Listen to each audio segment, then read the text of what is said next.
funny to me that Riesling gets such a bad rap. I reckon it's one of the world's most versatile varieties, capable of producing dry wines, fully sweet wines, even fantastic sparkling wines. The problem seems to be the words sweet and fruity that prevent some wine drinkers taking it seriously. In this episode, we're going to take it seriously and we're going to look at Aussie Riesling, and what you'll find is that they are, for the most part, dry. Let's meet Louisa Rose at Pewsey Vale Vineyard and take a walk on the dry side.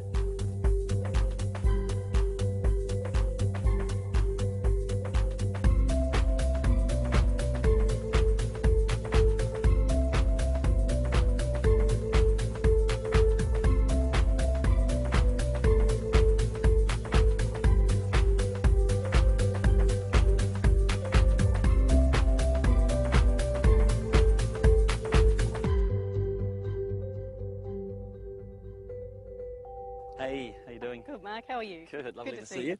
So, famous Pewsey Vale Riesling vineyard here in the Eden Valley. What makes it so good for Riesling? Why is Eden Valley so good, and why is this vineyard so special? Well, it is a very special vineyard. The first thing you've got to look at, of course, is the soil. Right. And this is what makes Eden Valley. It's that very low fertility soil. There's, you know, some soil there, but there's a lot of pebbles, a lot of gravel within it. Mm-hmm. So the low fertility means that the vines aren't going to be the most vigorous vines that you're going to see in Australia. How does that relate, that low vigour, how does that relate to the bottle, which I see you've got a couple of bottles here for us to try later, but how does that relate to the flavours in the bottle? Well, it's all about the balance of the vine. Okay. So you can see these vines, they have, you know, they have good leaves without being really lush. That means that the fruit grows and it's got some reasonable exposure to the sun, so that the sun can affect those flavours as the grapes ripen. And then some magical combination that we don't quite understand of the climate and the soil and the vine and everything else goes into making up the flavours that are uniquely both Pewsey Vale and also, of course, Eden Valley. Now, tell me a bit about Eden Valley. I can see the sort of the look of it here.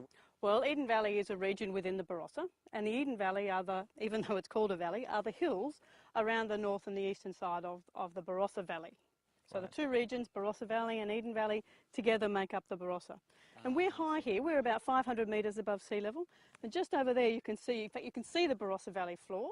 You drop down, you know, nearly 300 metres down to the Barossa Valley floor.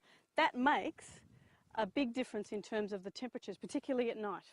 So up here in the Eden Valley, temperatures are a lot cooler, and at night that means that the grapes aren't going to continue ripening, so they're going to retain that beautiful fresh flavour and that lovely natural acidity. You're just about to pick these, right? These are just ready to pick. They're fantastic. And you can taste the fruit. When we taste these wines later, you'll see, you can taste the flavours of that wine already in there. The only difference, of course, is that these have sugar in them, and the wine has a bit of alcohol instead. Well, I'm dying to come back and try these, but let's have a quick stroll through the vineyard and you can show me a bit more about the contours down here. All right, that's great.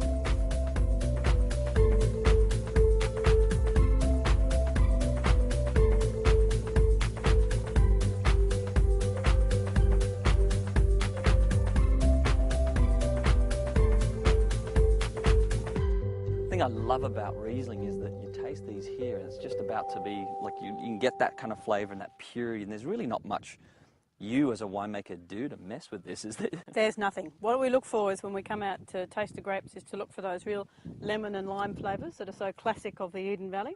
And as soon as those are in the grapes and the grapes look like this, then we pick them. And the fermentation process, of course, is only turning the sugar, you know, by using yeast into alcohol, and you go from grapes to wine. That simple, and then we put it in the bottle. You guys won a very special award from the United States Environmental Protection Agency. It was a great award to win because we're very strong on our environmental sustainability in everything we do, right from the vineyards through to our packaging, all the people that sell us dry goods and everything that goes into the winery and into winemaking is really important to us, that everything is there, you know, going to be there for the long term. So to be recognised by the US EPA was a wonderful achievement. That's fantastic. Yeah. So was there something I could see here that you're doing in the general environment around the vineyard that would be indicative of that? Or? Well, there's a couple of things. One is that you're walking on it. Look at the leaf litter. There's some natural grasses, native grasses up and down the rows.